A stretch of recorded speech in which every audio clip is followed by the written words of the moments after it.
नमस्कार दर्शक बंधु, आपण मानकु एक नूतन वीडियो रे स्वागत करा जाउछि। आपण माने जदि दीपावली दिन सोइबा पूर्वरु झाड़ू तले एही जिनिसटी को रखि दियंती तेबे माँ लक्ष्मी स्वयं आपणक गृह को चली आसी थांती। दर्शक बंधु, झाड़ू तो प्रत्येक लोकंकर घरे रही थाए। आपण कन जानती झाड़ू को माँ लक्ष्मीकर प्रतीक रूपे मना जाइथाए। दर्शक बंधु, झाड़ू को नहीं विशेष नियम रही अछि। एपरिकी झाड़ू आपण माने केउ दिन किणिबे, केउठी रखिबे, केउ दिन फोपाड़िबे, तेबे आपण माने झाड़ू को नहीं दीपावली दिन एक विशेष नियम करंतु। ता सहित मु आपणकु कहिबी दीपावली दिन 5टी दीप एही जगारे रखि दियंतु, तेबे आपणक गृहरे होइथाए धनर वर्षा, अर्थात धन आसीबार प्रत्येक मार्ग आपणक पई खोली जाइथाए। आपणकर बेपार वाणिज्य आपणकर जेतिकी आशा थिबो ता ठारू बहुत अधिक लाभ होइथाए। दर्शक बंधु, झाड़ू आम घरू समस्त अलिया को बाहर करने सहित आम घरे थिबा समस्त नकारात्मक भाव को बाहर कर दे थाए। दर्शक बंधु, झाड़ूर अनेक प्रयोग विषय रे वर्णना करा जायछि।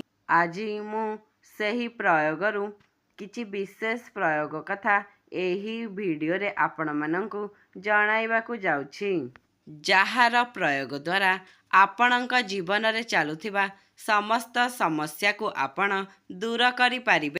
एहा द्वारा आपणक घरे चालुथिबा कलह एवं आर्थिक समस्या सबु दूर होइजिब। दर्शक बंधु, आपण जदि दीपावली दिन झाड़ू किणुछंती एहा आपणक पई बहुत शुभ होइथाए एवं आपण माने दीपावली दिन झाड़ू को पूजा करी सोइबा पूर्वरु झाड़ू तले एही गोटिए जिनस रखी देउछंती तेबे माँ लक्ष्मीकर कृपा आपणक उपरे सदा सर्वदा रही थाए। तेणु दीपावली दिन सूर्यास्त परे आपणक घरे झाड़ू लगांतु नाही। तेणु कौनसी भी दिन आपण संध्या परे झाड़ू लगाइबा उचित नुहे।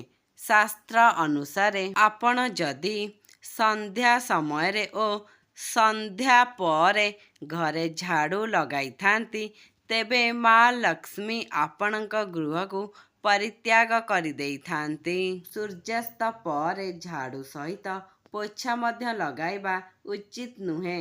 जदि आपणकु अत्यंत जरूरी पड़ुछि तेबे आपण रात्रि समय रे निज घरे झाड़ू लगांतु, हेले पोछा जमारू भी लगांतु नाही। एवं आपण माने मने रखिबे, आपण माने ओळेई सारिबा परे अलिया को नेई कौनसी बाहर फिंगिबे नाही। कौनसी जगार एक ताकू बांधी रखिथिबे, ता परदिन सेही अलिया को नेई बाहर फोपाड़ी पारिबे।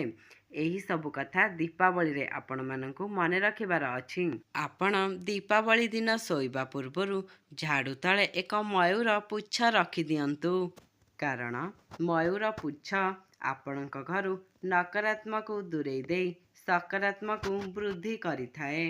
एबे जानिबा सेही 5टी दीप विषय रे। सेही दीप को आपण माने कोउठी रखिबे। प्रथमतः आपण माने एक दीप को नहीं अस्वस्थ वृक्ष मूल रे रखि दियंतु। अस्वस्थ वृक्ष मूल रे आपण माने दीप रखिबा द्वारा आपण मानक उपरे माँ लक्ष्मी और समस्त देवादेवी प्रसन्न होइजिबे। दीपावली दिन माँ लक्ष्मीकर आपणक घर को आगमन पाई 2 मुख्य द्वार कबाट पाखरे 2टी दीप अवश्य जलांतु। आपण माने मध्य आपणक अगणारे एक दीप जलांतु एवं आपणक घर पाखरे जदि कौनसी मंदिर अछि सेही मंदिर को मध्य दीपरे आलोकित करंतु एवं दीपावली दिन कौनसी घर को अंधार करंतु नाही। एतिकी काम जदि आपण माने करूछंती ताहाले माँ लक्ष्मीकर आशीर्वाद आपणक उपरे सदा रही थाए। वीडियोटी भल लागिथिले लाइक, शेयर एंड सब्सक्राइब करिया जमार भी भूलंतु नाही।